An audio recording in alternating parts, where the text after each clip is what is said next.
মানুষ যদি দুটা গালি দেয় চুপ করে থাকে, ও তার আমল নামা নিয়ে আল্লাহর সামনে দাঁড়াবে, আর কিয়ামতের মাঠে বহু নেকি ফ্রি ফ্রি পাওয়া যাবে। এটা কি জানেন?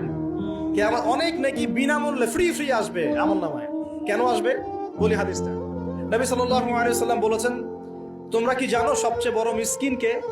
দরিদ্র মানুষকে, মিসকিনকে। সাহাবীরা বলছেন, আমরা তো মনে করি যার সম্পদ কম সেই মিসকিন।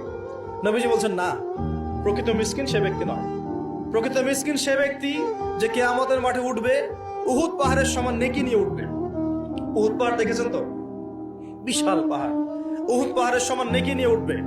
নামাজের নেকি, যাকাতের নেকি, হজের নেকি, ওমরার নেকি, বিভিন্ন নেকি। কিন্তু দেখবে সামনে বহু মানুষ দাঁড়িয়ে আছে। কেন দাঁড়িয়ে আছে? কারো কাছ থেকে টাকা নিয়েছে, টাকা শোধ করে নাই, কাউকে গালি দিয়েছে, কাউকে অন্যায়ভাবে অপবাদ দিয়েছে, কাউকে আঘাত করেছে, কারো উপর জুলুম করেছে ইত্যাদি।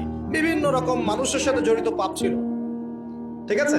কারো গীবত করেছে, কাউকে তহমত দিয়েছে ইত্যাদি। এখন আল্লাহ পাক বলবেন, এই ব্যক্তির নেকির যে পাহাড় আছে এখান থেকে নেকি নিয়ে ওদেরকে দিয়ে দাও। বলেন নাউজুবিল্লাহ।